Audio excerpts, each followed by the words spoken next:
कि देश की जांच एजेंसियों की कार्रवाइयों को अपने राजनीतिक हित के लिए इस्तेमाल करने की भारतीय जनता पार्टी की आदत इस देश के संवैधानिक संस्थाओं के ऊपर बड़ा चोट है। हमारी आपत्ति छापेमारी से नहीं है, हमारी आपत्ति भ्रष्टाचार के विरुद्ध किसी कार्रवाई से नहीं है, हमारी आपत्ति भारतीय जनता पार्टी के उस नैरेटिव के खिलाफ है जो अपने कार्यकाल की हुई गड़बड़ियों का ठिकरा हेमंत सोरेन के सिर पर फोड़ना चाहता है। भारतीय जनता पार्टी के नेताओं का ट्विटर के माध्यम से सरकार को धमकी देने की जो अनवरत प्रक्रिया चल रही है, इसका विरोध माननीय मुख्यमंत्री ने किया और बिल्कुल सही किया। पूजा सिंघल या उनसे संबंधित लोगों पर छापामारी के बाद ईडी के कई खबरें आपने पढ़ी होंगी, कई टीवी में देखा भी होगा।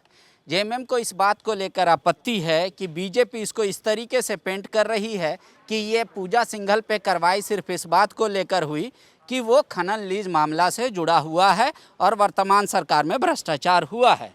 हमारे साथ गिरिडीह के विधायक और जेएमएम पार्टी के नेता हैं। आप लोग ये जो एक दस्तावेज दिया कि जब वो खुट्टी में डीसी थी पूजा सिंघल जी, उसके पहले पलामू और चतरा, वहाँ पे जो मनरेगा के घोटाले हुए थे और बाबूलाल मरांडी ने उसकी शिकायत की थी, उसका ये फलाफल है। क्या है पूरा? निश्चित रूप से इसी का दस्तावेजी प्रमाण हम लोगों ने दिया कि ये जांच सीबीआई को रेफ़र हुई थी, सीबीआई ने इसको ईडी को रेफ़र किया था और उसी के कड़ी में कल की ये छापेमारी की घटना है। हमारी आपत्ति छापेमारी से नहीं है, हमारी आपत्ति भ्रष्टाचार के विरुद्ध किसी कार्रवाई से नहीं है, हमारी आपत्ति भारतीय जनता पार्टी के उस नैरेटिव के खिलाफ है जो अपने कार्यकाल की हुई गड़बड़ियों का ठिकरा हेमंत सोरेन के सिर पर फोड़ना चाहती है। हम इसका विरोध करते हैं। कल से जो भी छापेमारी के दरमियान चीज़ें चली, उन लोगों ने, भारतीय जनता पार्टी के हमारे मित्रों ने कहीं ना कहीं ये साबित करने का प्रयास किया कि खनन लीज से जुड़े हुए मामले हैं। मैं पूरी चुनौती देकर उनसे कहता हूं कि वो खनन लीज से जुड़े हुए किसी भी मामले में कोई भी मसला ईडी को रेफ़र किया गया है, सीबीआई के द्वारा लिस्टेड है, उसकी सूची दिखाएं, या ईडी के आधिकारिक बयान के बाद अगर ये बातें कही जाती तो ये मसला होता। लेकिन मेरा ये मानना है कि देश की जांच एजेंसियों की कार्रवाइयों को अपने राजनीतिक हित के लिए इस्तेमाल करने की भारतीय जनता पार्टी की आदत इस देश के संवैधानिक संस्थाओं के ऊपर बड़ा चोट है। मेरा एक सवाल है, ईडी का कोई ऑफिशियल बयान नहीं आया, क्या मिला, क्यों छापा मारा?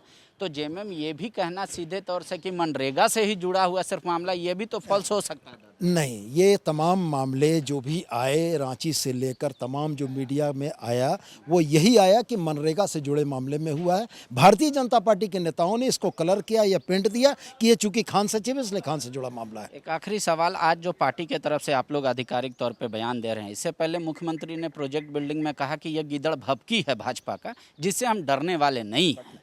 तो उस तरीके से मल्टीपल जगहों से भारतीय जनता पार्टी के नेताओं का ट्विटर के माध्यम से सरकार को धमकी देने की जो अनवरत प्रक्रिया चल रही है, इसका विरोध माननीय मुख्यमंत्री ने किया और बिल्कुल सही किया। मेरा एक सवाल है और कि आप लोग जो आप पत्र दिए हैं जिसमें कि रघुवर दास ने कार्रवाई करने से मना कर दिया जांच रिपोर्ट आने के बाद कि इन पे कोई मामला नहीं बनता पूजा सिंघल पे, खुट्टी वाला, पलामू वाला या चतरा वाला लेकर, तो क्या आप लोग इसको फिर से रीओपन करवाएंगे? सरकार में है तो स्थिति की गंभीरता को देखते हुए, साक्ष्यों की उपलब्धता को देखते हुए उसका अनुरूप विधिसम्मत निर्णय लिया जाएगा। शुक्रिया। सुदीप जी का मानना है कि बीजेपी ये जो जानबूझकर पेंट कर रही है कि ये पूरा मामला खनन और लीज से जुड़ा हुआ है, ये दरअसल नहीं है। वो कह रहे हैं कि बाबूलाल मरांडी जब उस समय जेवीएम में थे, उन्होंने शिकायत की थी मनरेगा घोटाला की और सीबीआई ने इसको रेफ़र किया था ईडी को, लिहाजा उस संदर्भ में ये छापा को देखा जाना चाहिए। किसी को डेंट करने का और पेंट करने की ज़रूरत भाजपा को नहीं है। शुक्रिया।